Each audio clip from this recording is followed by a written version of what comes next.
Hey everyone, today is May 16, 2025, and it's officially baseline testing day for my 60-day Carnivore Truth experiment. Now, if you saw my announcement video, you know that I'm testing a core hypothesis in here. That the benefits that are commonly attributed to the carnivore diet, which is a huge hype right now, may primarily come simply from eliminating ultra-processed foods rather than from the unique properties of eating only animal products. Now, to test this properly, I need comprehensive baseline measurements before I start either diet phase. So today, I'm going to be documenting my entire testing process from Bloodwork to body composition, metabolic testing to performance metrics. These baseline measurements are so important because without them, we would have no scientific way to track what changes with each diet phase are happening. So I'm controlling for all these variables by matching calories and protein in both phases, and today's data will be our starting point for comparison. Let me walk you through my entire testing day and show you exactly what metrics we're tracking and why they matter.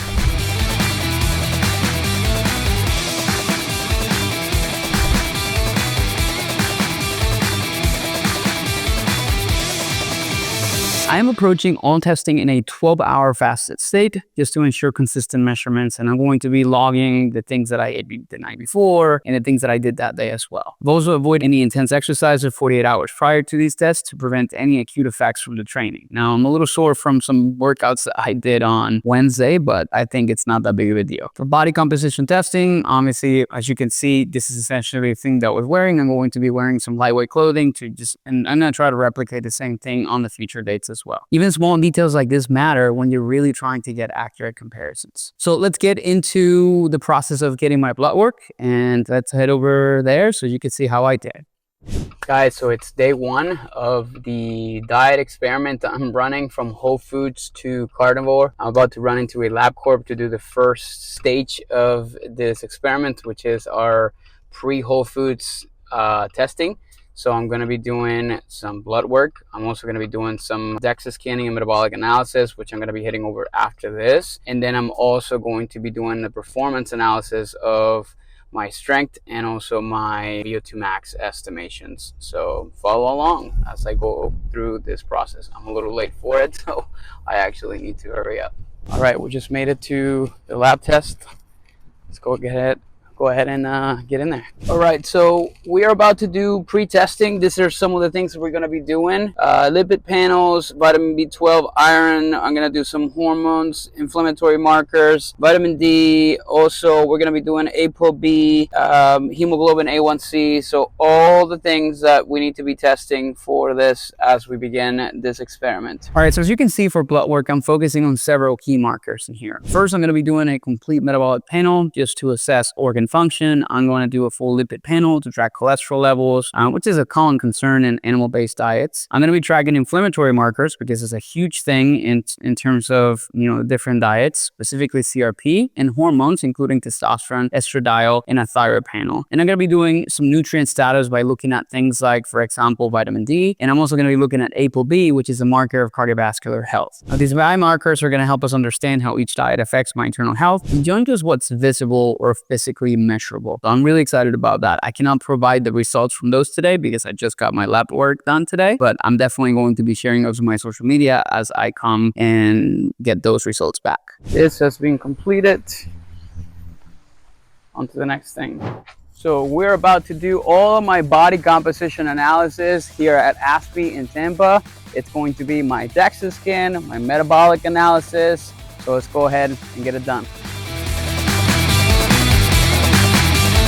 So a funny story, ASPE or ASPI was the reason I moved to Tampa in 2017, back when I did a lot of work with pro athletes, and now they specialize mostly on applied research and technology, but it's a great place, and Ryan and Doc are great friends of mine, and I'm so thankful that they allowed me to do a lot of these testing in their facilities. All right, so we got my DEXA scan done. So let me tell you a little bit more about this puppy right here, because I used to run these tests all the time. So a DEXA scan, it stands for dual X-ray, I don't really remember exactly what it stands for. But essentially what it does, it measures kind of like an MRI, different compartments in your body. Specifically, it's going to be measuring your muscle. It's also going to be measuring the amount of fat and bone mineral density as well. And that's what we're going to be looking into in here. So essentially what is going to give me a report of is the amount of body mass that I have, or the amount of total body fat mass, total amount of lean mass, and bone mineral that I have. And it's going to segment it by different parts of my body. And we're going to do a reassessment of this later on, just to see what happens as a result of all that. Excited for it. Okay, so we got my test done. Let me actually walk you through it in here so I can tell you exactly what I got. So it looks like currently, this is pre-testing, I'm sitting at 16.3% body fat. I have about 13.6 kilos of fat mass, which I'm going to put it on the screen in terms of what that is in pounds. I also have about 67.1 kilos of lean mass or muscle, which is going to be this amount in pounds, which I think is going to be about 147 pounds or so. And I'm currently sitting at 179 pounds of body weight.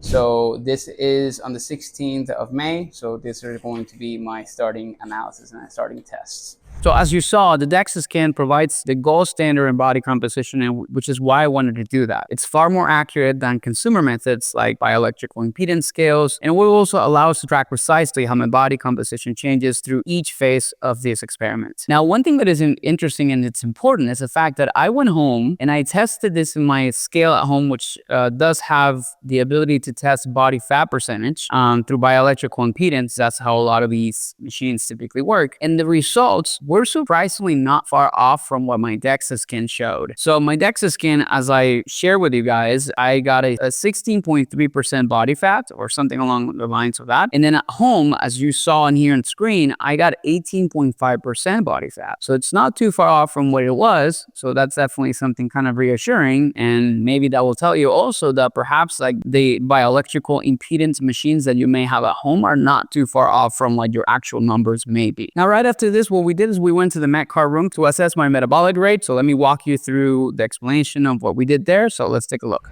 All right, so now we're setting up the metabolic cart or metabolic assessment, where I'm going to be plugged into a tube and I'm going to be breathing into it for about 15 minutes. And what this is actually going to do, it's measuring gas exchange, oxygen and CO2.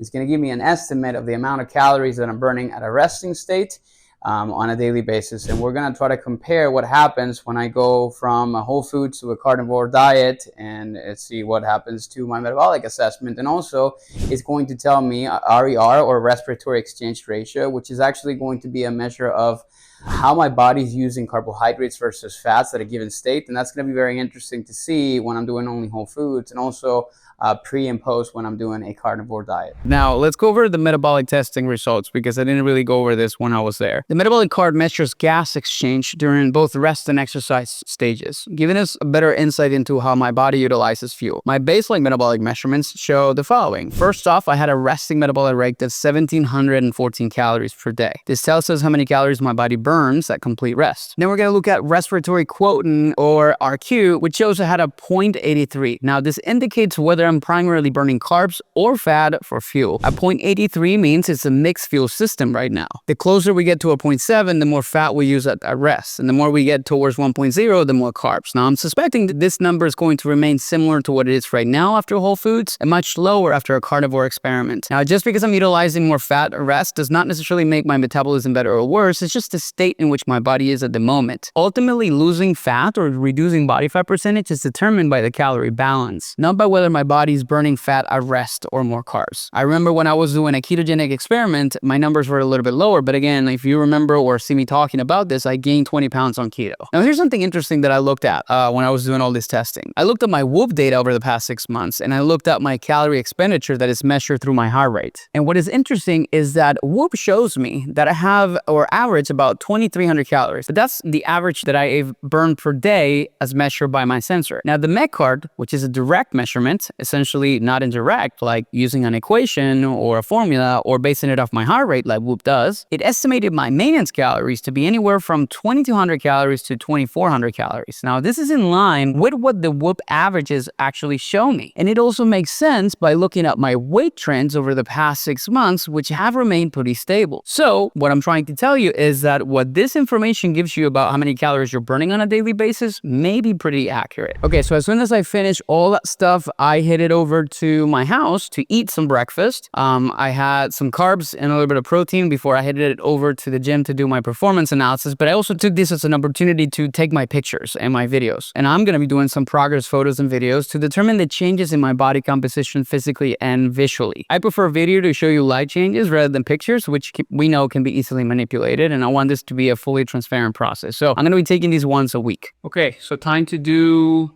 the photo progress, video progress as well. So we're going to stand relaxed.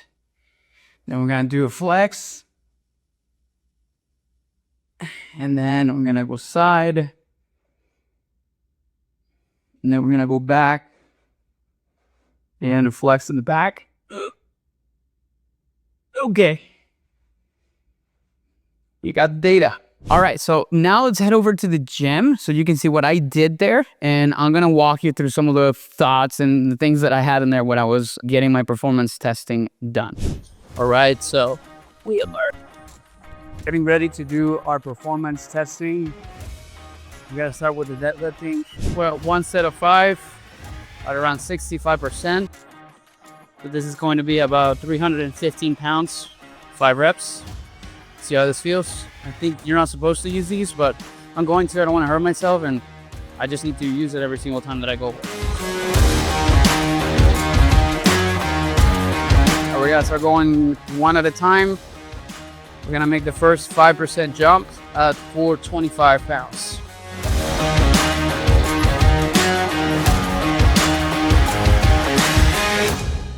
Second jump, 445.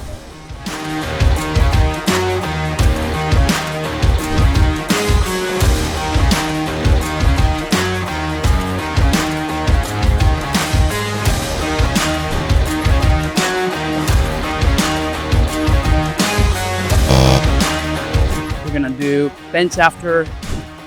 Bro, I should be getting out, but I'll call somebody on the next one.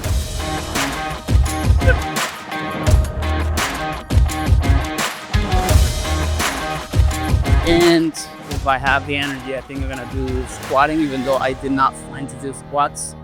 Then VO2 max, which is gonna be estimated using Whoop. It needs to be GPS tracked and needs to last at least 15 minutes. So you're just gonna go out and run. Doesn't have to be anything crazy, but that's gonna be the point for that. All right, so as you saw, I ended up doing a 1 rep max instead of a 3 rep max. And I did not perform a squat. I was honestly too beat and I didn't really think I needed that. Now here's what I got. I got a 1 rep max for the bench press at 255 pounds. Don't judge me, I don't have much strength on my chest. And I honestly also have long arms, which can help me with my next lift, which was my 1 rep max on the deadlift, which was 465 pounds, which is much less than what I estimated it to be based on my last one I did years ago. But hey, I'm pretty busy being a dad right now, so I'm pretty happy with those results. Okay, so as you saw, I also did a VO2 max estimation and ended up running about 2 miles at about 8 minutes per mile type of pace. And I realized that Whoop doesn't really estimate it right in that moment, but gives you a monthly average, which isn't really great, but at least we can see like the trends over time over the next like 2 months. Now, I chose the specific performance tests because they measure both upper and lower body strength. Now, while anecdotal reports suggest that carnivore diets enhances strength and recovery, we're going to be able to quantify the differences between diet phases, particularly when I prefer to use carbs as a main source of fuel for strength.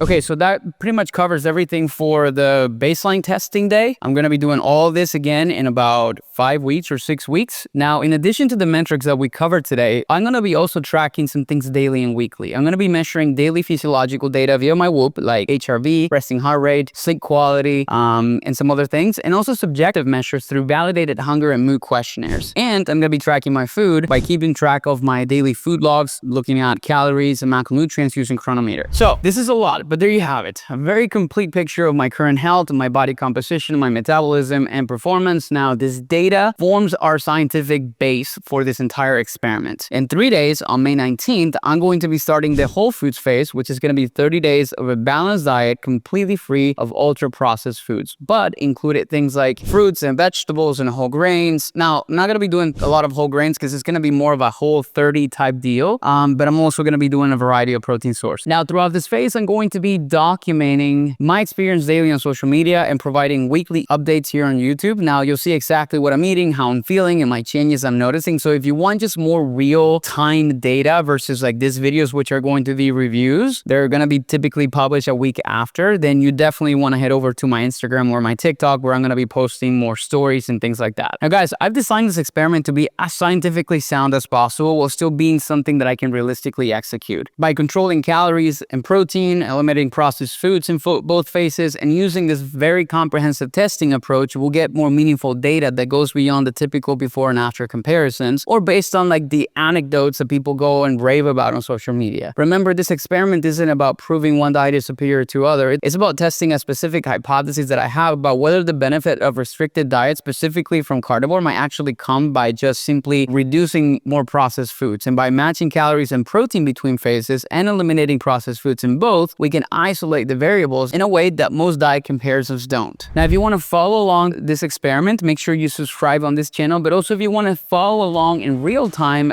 definitely check out my Instagram and my TikTok for daily updates. Thank you guys so much for following along on day one of this journey. I'm looking forward to sharing everything along the way, and see you guys in the next update on week 1.